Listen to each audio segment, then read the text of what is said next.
Compte rendu de la 74e réunion du Conseil de ministres. Le président de la République, chef de l'État, Félix Antoine Tshisekedi Tshilombo, a présidé ce vendredi 9 janvier 2026 à la Cité de l'Union africaine, la 74e réunion du Conseil de ministres. 5 points étaient inscrits à l'ordre du jour, à savoir 1. Communication du président de la République, chef de l'État.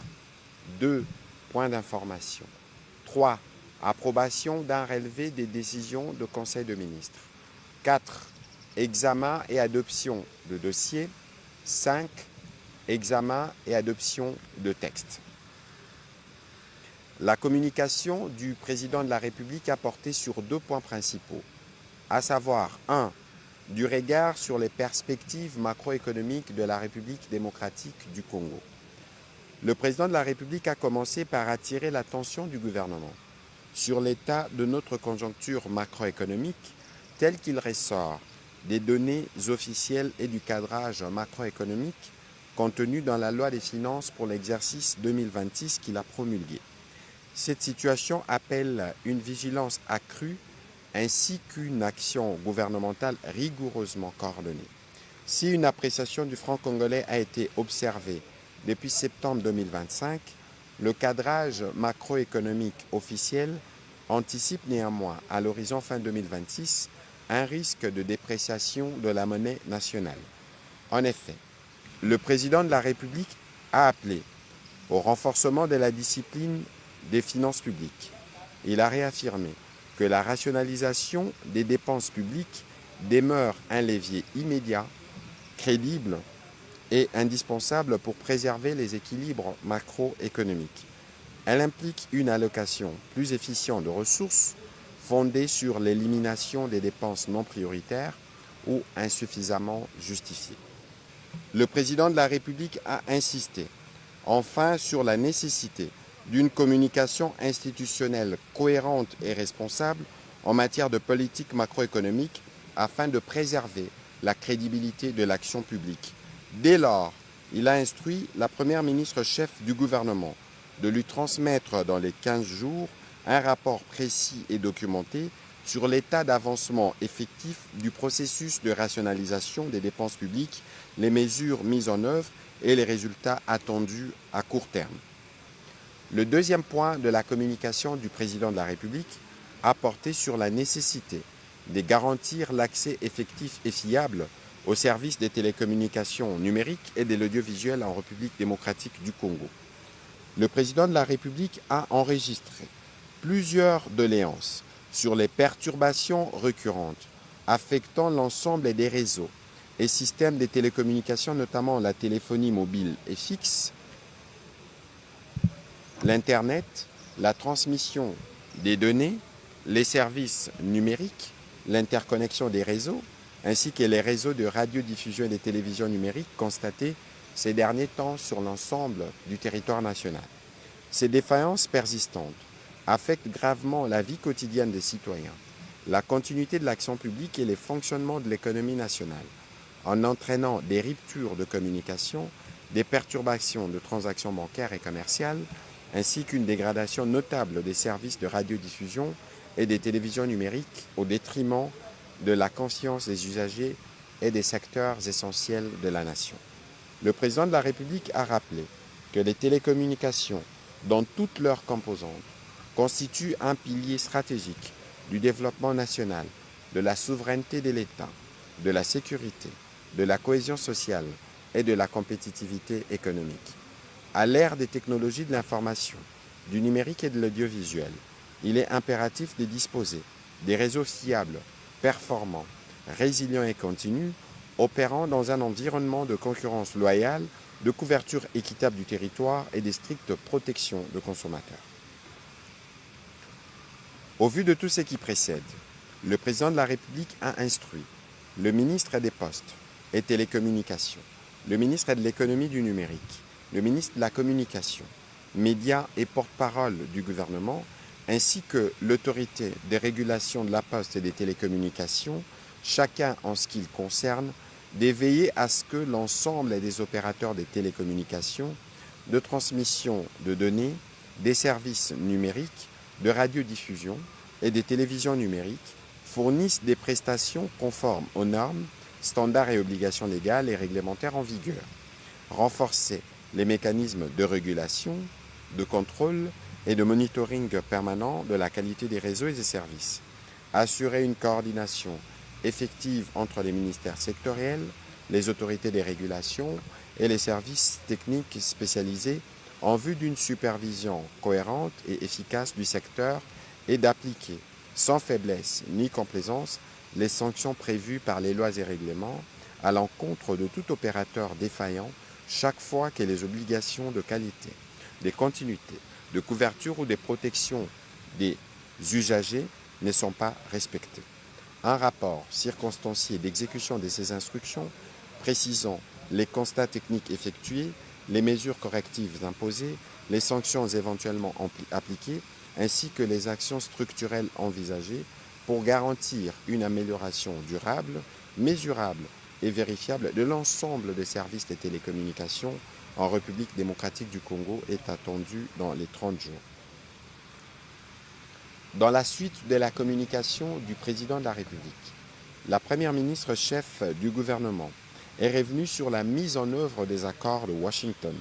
À ces sujets, elle a convoqué et présidé, le jeudi 8 janvier 2026, une séance de travail avec le ministre concerné afin d'adosser par le gouvernement le cadre général de coopération en vue de rationaliser les différents projets y contenus et de les matérialiser au bénéfice des intérêts de la République. En vue d'observer les engagements souscrits par la République démocratique du Congo dans ces accords et permettre leur mise en œuvre optimale, les ministres concernés travailleront au sein d'un comité de pilotage sur l'élaboration d'une feuille de route qui permettra une meilleure coordination de l'action gouvernementale alignée sur la politique définie par le président de la République, chef de l'État.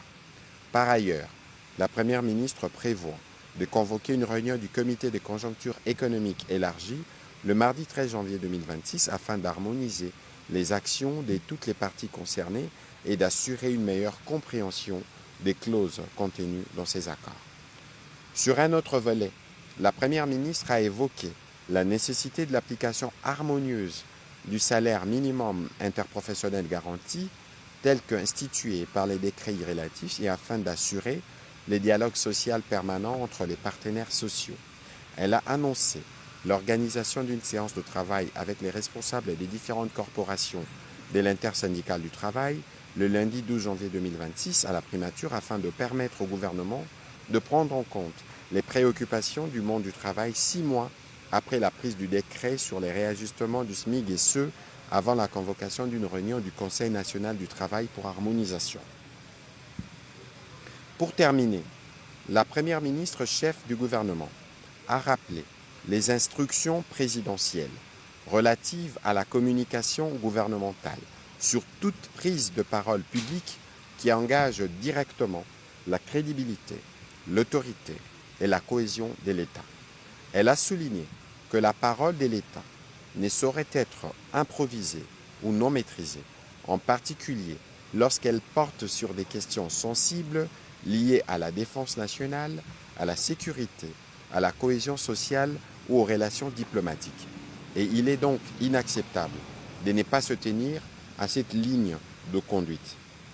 Au regard de la persistance des prises de parole non concertées, intervenant en dehors des orientations présidentielles, la Première ministre a rappelé avec insistance à l'ensemble des membres du gouvernement la nécessité de veiller personnellement au strict respect des directives du président de la République, chef de l'État, en matière de communication. En conséquence, toute communication sur les sujets sensibles précités doit impérativement s'inscrire dans le mécanisme de concertation préalable, placé sous la coordination du ministre de la Communication et des Médias, en lien avec le service compétent de la présidence de la République et de la primature, afin de préserver la cohérence des positions de l'État et de prévenir tout risque diplomatique ou sécuritaire. Elle a demandé aux ministres d'en assurer l'application rigoureuse au sein de leurs cabinets respectifs. Le président de la République, chef de l'État, a, en appui à la communication de la Première ministre, lancé une mise en garde sévère aux membres du gouvernement qui ne se soumettront pas aux mécanismes établis au niveau du ministère de la Communication et des Médias. Au deuxième chapitre du Conseil de ministres de ce jour, relatif aux points d'information, État et administration du territoire, le vice-premier ministre, ministre de l'Intérieur, décentralisation, sécurité et affaires coutumières, a présenté au Conseil les rapports sur l'État et l'administration du territoire national. Au cours de la semaine qui s'achève, l'état d'esprit de la population a été notamment marqué par la suite attendue après les rapports des experts de l'ONU sur la situation sécuritaire dans la partie est de la République démocratique du Congo, surtout en termes de violations flagrantes des droits de l'homme et des pillages. Au plan politique, le Conseil de ministres a été informé du rapport de la mission officielle interinstitutionnelle qui a évalué les conditions préalables à la tenue de la 13e session de la conférence de gouverneurs dans la ville de Bandundu en province du Kwilu. La mission a constaté des avancées significatives dans les préparatifs et confirmé et suggéré la date plus tôt de la tenue de la dite conférence. Au chapitre du banditisme et de la criminalité, le vice-premier ministre, ministre de l'Intérieur, a évoqué la reprise le 8 janvier 2026 des audiences foraines où comparaissent 427 présumés bandits urbains, communément appelés Kuluna, arrêtés au mois de décembre dernier lors des opérations de bouclage menées dans le cadre de l'opération Ndobo. Entre-temps, un cas de vol à main armée a été déploré le même jour dans la commune de Lemba, causant la mort du professeur Abata Diabasono à son domicile. Suite à cet acte ignoble perpétré par 7 criminels en fuite et recherché, une vive réaction populaire s'est manifestée. Des policiers du sous-commissariat Homme 30 venus pour les constats ont été pris à partie. L'un d'entre eux a succombé à ses blessures. Des enquêtes se poursuivent et les condoléances ont été présentées aux familles des victimes. Les vice-premiers ministres, ministre de l'Intérieur, a rassuré de la nécessité de poursuivre les missions de contrôle et de réduction de la violence armée au travers notamment la Commission nationale de contrôle des armes légères et de petits calibres. Il a terminé son rapport par la situation frontière après avoir fait état des cas de sinistres et de catastrophes déplorés au cours de la semaine qui s'est achevée. Au chapitre sécuritaire, il a été complété par le vice-premier ministre, ministre de la Défense nationale, qui, à son tour, a fait le point de la situation opérationnelle dans les différents fronts en province du Nord et du Sud Kivu, ainsi que de la poursuite de l'action de l'armée dans les périphéries de la ville-province de Kinshasa. Évaluation de la situation récente sur le marché d'échange ainsi que de biens et services. Les gouverneurs de la Banque centrale, intervenant comme invités au Conseil de ce jour, a brossé les développements de la conjoncture économique du pays. Il a indiqué que l'environnement économique intérieur est marqué par la tendance à la stabilisation des principaux indicateurs macroéconomiques tirés par les mesures de politiques économiques de la Banque centrale du Congo. Au cours de la première semaine de janvier 2026, le taux d'inflation hebdomadaire s'est établi à 0,26% contre 0,32% une semaine plus tôt. Cette évolution reflète l'atténuation progressive des pressions saisonnières observées en fin d'année dans un contexte de normalisation graduelle de la demande après les festivités.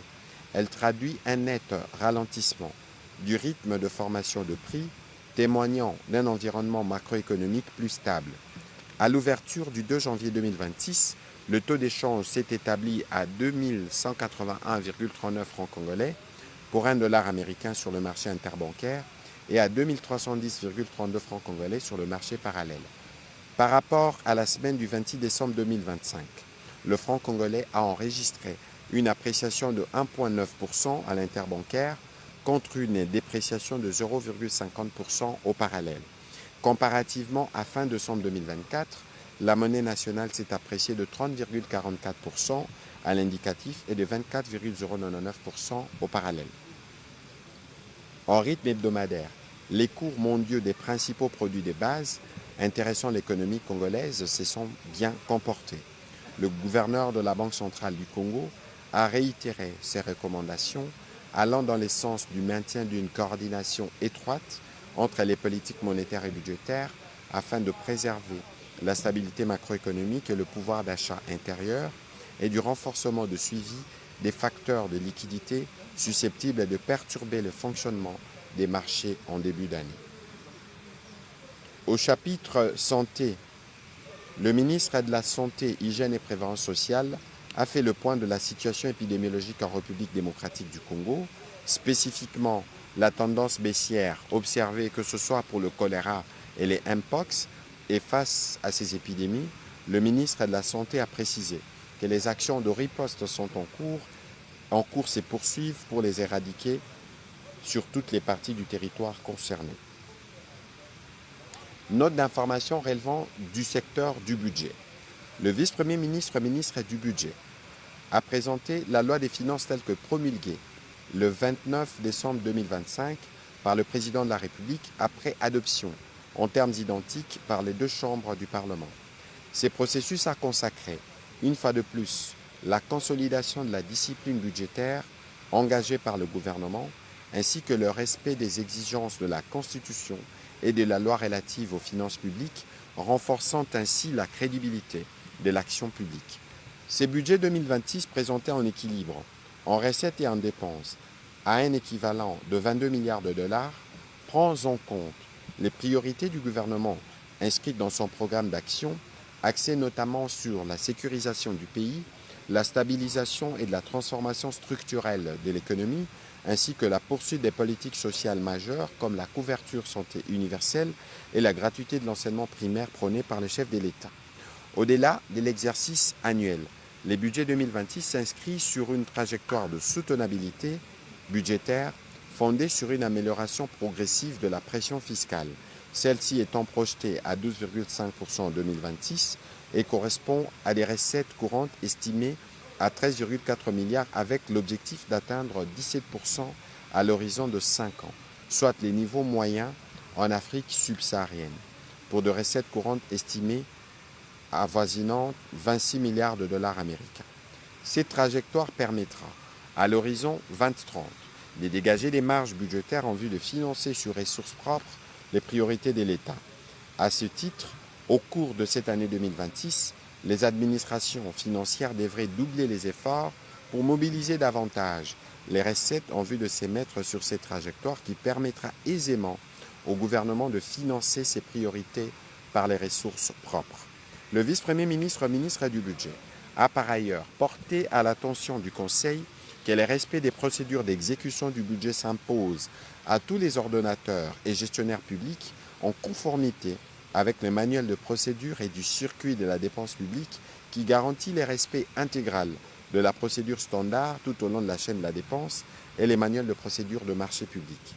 Il a terminé en annonçant le lancement progressif de la déconcentration et de l'ordonnancement avec 9 ministères pilotes.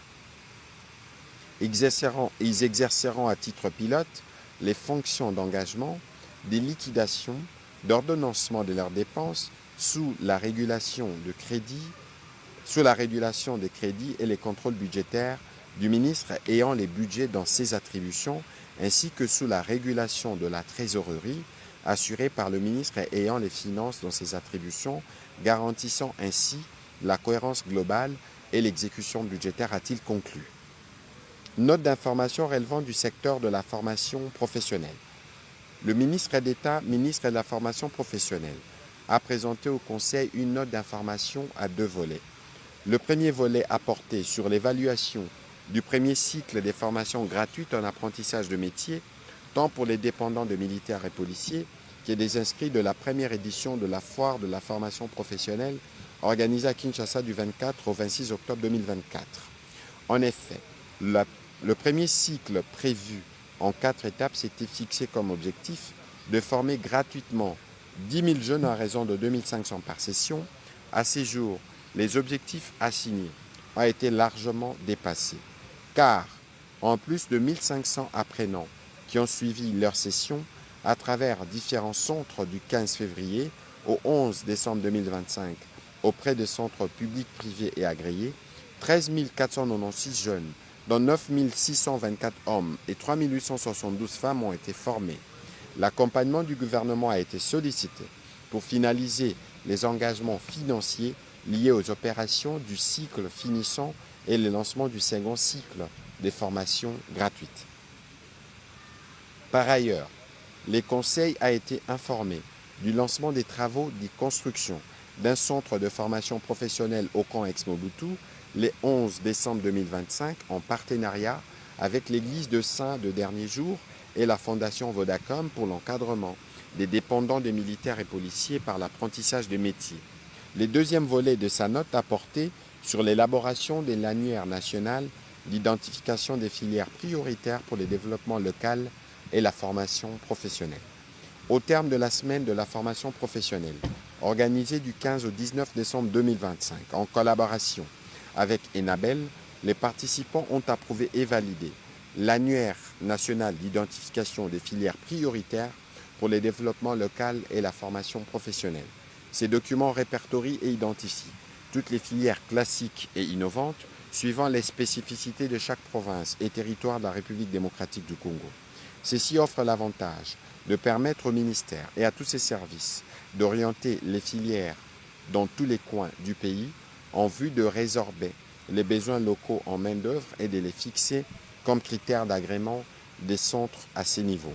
Pour terminer, le ministre d'État, ministre de la formation professionnelle, a salué les succès de la tenue de la conférence sino-congolaise sur la formation professionnelle le 22 décembre 2025. Les deux parties ont convenu de déployer des dispositifs de formation mobile dès les mois d'avril 2026 et de pérenniser l'initiative. La prochaine édition est projetée pour le premier trimestre 2026. Le Conseil a pris acte de cette note d'information. Note d'information relevant du secteur de l'environnement. La ministre de l'Environnement, Développement durable et nouvelle économie du climat a informé le Conseil de l'urgence d'appuyer et de conforter les leaderships de la République démocratique du Congo au sein de l'autorité du bassin du lac Kivu et de la rivière Ruzizi. Cela passe notamment par l'appurement urgent des arriérés de contribution, les renforcements institutionnels et la consolidation de la coordination nationale. Revenons sur les enjeux stratégiques, financiers et sécuritaires. Elle a précisé que le renforcement du leadership de la RDC au sein de l'ABAKIR n'est pas seulement une question de respect des engagements internationaux, c'est aussi une opportunité stratégique pour sécuriser nos ressources hydriques, bénéficier équitablement des investissements énergétiques, affirmer notre souveraineté et notre rôle stabilisateur dans la région et avoir une garantie que les lacs Kivu et la rivière Ruzizi ne seront pas utilisés pour la déstabilisation de la sécurité du pays. Détenteur de plus de 57% des bassins versants du lac Kivu et de la rivière Ruzizi, notre pays est détenteur statutaire du leadership en ayant le poste de secrétaire exécutif de l'ABAKIR, tient à réaffirmer son rôle d'autorité régionale. Note d'information relevant de l'enseignement supérieur et universitaire. La ministre de l'Enseignement supérieur et universitaire, Recherche scientifique et innovation, a fait le point au Conseil du rapport d'étape du contrôle des gestions des établissements publics de l'enseignement supérieur et universitaire appelé entre responsabilité et résultats, rapport d'évaluation de la gouvernance des établissements publics de l'ESU 2024-2025. Les conclusions soutiennent que la modernisation du secteur est entravée par des pratiques de gestion obsolètes et une opacité financière persistante. Ces diagnostics sans appel confirment le besoin d'une intervention urgente sur 3 plans. Crise de redevabilité, l'audit relève une déconnexion entre les recettes captées et la qualité des infrastructures pédagogiques justifiant les inquiétudes de la haute hiérarchie, dysfonctionnement organisationnel, la persistance des circuits de gestion opaques nuit au déploiement optimal du système LMD et fragilise l'autorité académique, l'insécurité foncière. Le rapport documente plusieurs cas critiques des menaces sur les actifs fonciers et immobiliers de l'État, nécessitant une sécurisation juridique immédiate.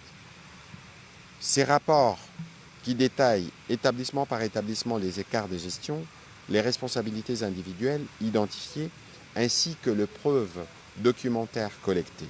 La ministre Delessu a rassuré de la poursuite de la mission d'assainissement entamée pour restaurer l'excellence au sein de nos établissements. Elle permettra d'affiner les diagnostics et d'élaborer des recommandations définitives pour une gestion optimale du secteur conformément à la vision du président de la République. Note d'information relevant du secteur de mines. Le ministre des Mines a présenté au Conseil le projet mine de fer de la Grande Orientale, MIFOR, ainsi que les orientations de gouvernance qu'appelle sa mise en œuvre. Ces projets visent à structurer, pour la première fois à l'échelle industrielle, la mise en valeur du potentiel de minerai de fer, dont les ressources cumulées sont estimées entre 15 et 20 milliards de tonnes, avec une teneur moyenne supérieure à 60%, positionnant notre pays parmi les principaux détenteurs mondiaux des ressources ferrifères encore inexploitées à grande échelle. Au-delà de l'exposition minière, MIFOR est conçu comme un projet d'architecture économique nationale, reposant sur la transformation progressive d'une ressource minérale stratégique en infrastructure souveraine, puis en recette durable, et enfin en stabilité macroéconomique et développement territorial équilibré. La mine y joue le rôle d'instrument financier permettant à l'État de créer des actifs structurants des long termes. La phase initiale du projet est dimensionnée sur une capacité de production de l'ordre de 50 millions de tonnes par an, extensible jusqu'à 300 millions de tonnes, à deux niveaux comparables aux grands bassins ferrifères internationaux. Cette phase intègre non seulement l'extraction du minerai, mais également des unités de transformation industrielle, ainsi que la mise en place d'un corridor logistique multimodal structurant, combinant rail, lourd, transport fluvial sur les fleuves Congo et accès aux ports et en eau profonde de Banana. Le ministre de Mines a aussi présenté les bénéfices chiffrés de ce projet. Les études consolidées font apparaître, pour un investissement initial estimé à 28,9 milliards de dollars pour la première étape, le modèle économique projeté sur 25 ans fait ressortir un chiffre d'affaires cumulé supérieur à 679 milliards de dollars, un cash flow net excédent de près de 308 milliards de dollars, une valeur actuelle nette négative et un taux de rentabilité interne élevé, traduisant la robustesse du projet dans des hypothèses prudentes du marché. Pour l'État, les retombées attendues sont substantielles et diversifiées.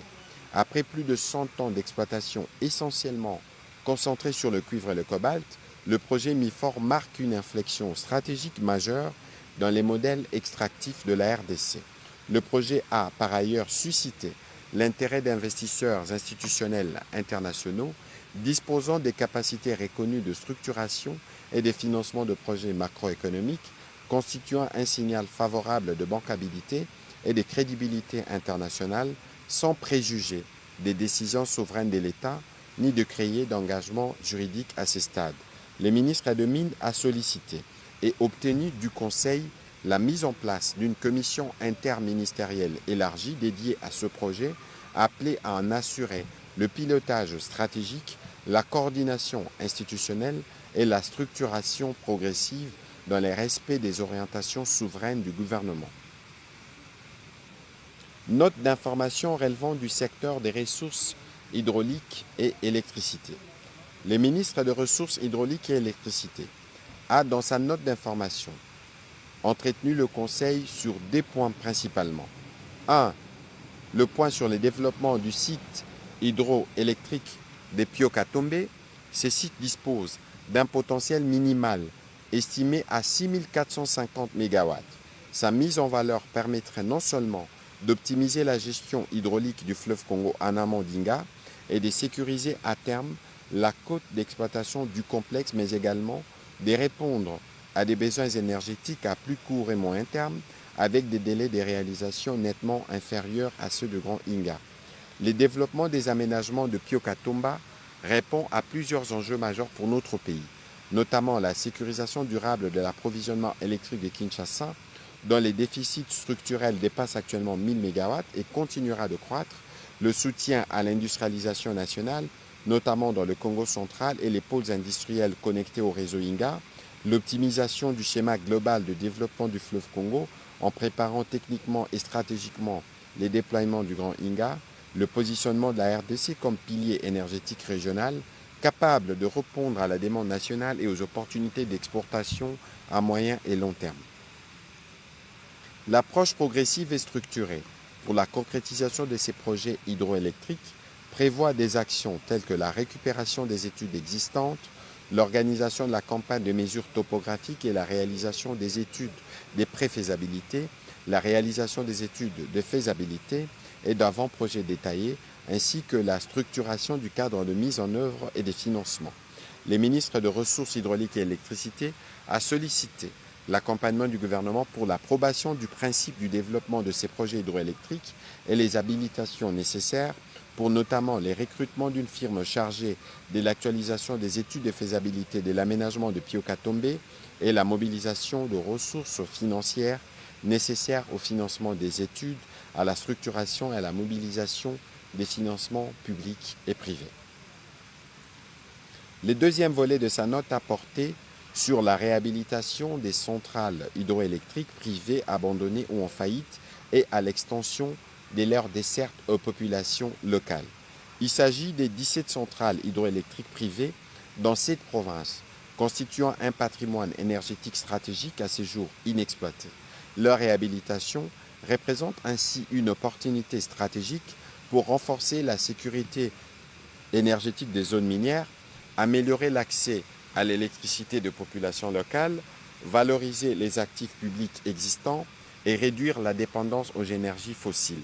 Pour y parvenir, le modèle économique envisagé et le recours au secteur privé par les biais des partenariats à mettre en place, suivant les dispositions réglementaires en vigueur, notamment la conclusion de contrats IPP, Independent Power Producer, où l'investisseur privé investit, réhabilite et exploite les installations pour vendre l'électricité produite à un off-taker, opérateur public ou privé, disposant d'un réseau des distributions dans le cadre d'un contrat d'achat d'électricité. Ce modèle va favoriser la conclusion des contrats de concession au terme desquels il sera procédé soit à un renouvellement, soit à une remise des installations à l'État pour des nouveaux contrats de concession. Le ministre de Ressources hydrauliques et électricité a sollicité l'accompagnement du gouvernement pour non seulement les habilitations, mais aussi la réalisation des actions à entreprendre ainsi que les recommandations y relatives. Note d'information relevant du secteur de la défense spécifiquement des anciens combattants. Les ministres délégués près le ministre de la Défense nationale en charge des anciens combattants a informé le Conseil de la signature d'un mémorandum d'entente pour la construction de l'hôpital des anciens combattants. Il a précisé que la réalisation de ces projets se fera grâce au financement des Émirats arabes unis qui sera aligné au titre de don en appui aux efforts du gouvernement de la République démocratique du Congo dans les domaines de la santé afin d'améliorer les conditions sanitaires de nos anciens combattants. D'où la nécessité de la signature du dit mémorandum d'entente entre les Émirats arabes unis, représentés par leur ministre de la Défense, et la République démocratique du Congo, représentés par les ministres délégués près le ministre de la Défense en charge des anciens combattants. L'accompagnement du gouvernement a été ainsi sollicité pour franchir cette première étape en vue de déclencher les processus pour la construction de cet hôpital moderne dans un délai raisonnable en reconnaissance du sacrifice consenti par les anciens combattants sous les drapeaux pour la défense de la patrie et la paix dans le monde. Cette démarche vise à concrétiser la ferme volonté du président de la République d'assurer une prise en charge digne et durable des anciens combattants militaires retraités, invalides de guerre et leurs dépendants. Au troisième chapitre du Conseil des ministres de ce jour, relatif à l'approbation d'un relevé des décisions, le Conseil des ministres a approuvé le relevé des décisions prises lors de la 73e réunion ordinaire du Conseil des ministres du vendredi 2 janvier 2026. Au quatrième chapitre du Conseil des ministres de ce jour, relatif à l'examen et à l'adoption des 2 dossiers relevant du secteur de l'environnement, Donnant suite à la recommandation de la 73e réunion du Conseil de ministres, la ministre de l'Environnement, Développement durable et Nouvelle économie du climat a soumis au Conseil le dossier relatif au transfert des technologies, à la signature et à l'installation du centre de démonstration de la technologie et de l'industrie de Junkao en République démocratique du Congo pour examen et approbation. Après débat et délibération, ce dossier qui est passé en commission a été adopté. Dossier relevant du secteur des travaux publics.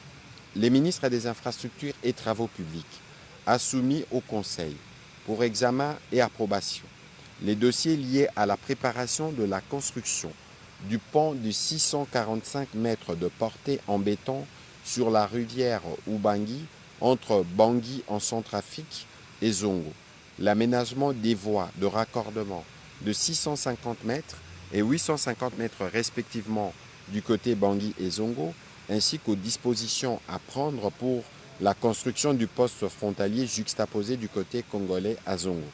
Il a expliqué les différentes étapes franchies dans le cadre de la réalisation des études, du financement du projet par la Banque africaine de développement et du point d'accord sur les modalités d'exécution du projet trouvé entre le ministère des Infrastructures des deux pays.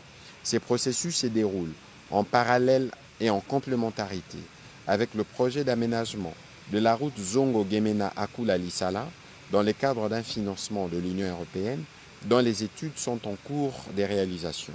Considérant les fonctionnements et les avantages d'un poste frontalier juxtaposé du côté congolais à Zongo, conformément aux principes de la CEAC et de la nécessité de poursuivre les préparatifs de cet important projet, le ministère des ITPR a recommandé la mise en place d'une commission conjointe d'experts à désigner par le ministère de l'Intérieur, des Transports, des Finances, de l'Aménagement du territoire ainsi que des Affaires foncières. Cette commission sera chargée de réaliser des inspections de terrain en vue de délimiter le site de construction du poste frontalier et de proposer des mesures pour sa confirmation dans les domaines publics et de proposer les modalités de transfert par le gouvernement du site du poste frontalier à la CEAC pour son affectation à l'usage d'espaces d'extraterritorialité. Après débat et délibération, le Conseil a adopté ces dossiers. Au dernier chapitre du Conseil de ministres de ce jour, relatif à l'examen et à l'adoption de textes, un texte a été soumis à l'examen du Conseil. Il s'agit du projet d'ordonnance-loi portant prorogation de l'état de siège dans les provinces de l'Ituri et du Nord Kivu pour une période de 15 jours prenant cours le 17 janvier 2026. Après débat et délibération, le Conseil a adopté ce projet d'ordonnance-loi. Commencé à 14h19, la réunion du Conseil de ministres a pris fin à 16h55. Je vous remercie.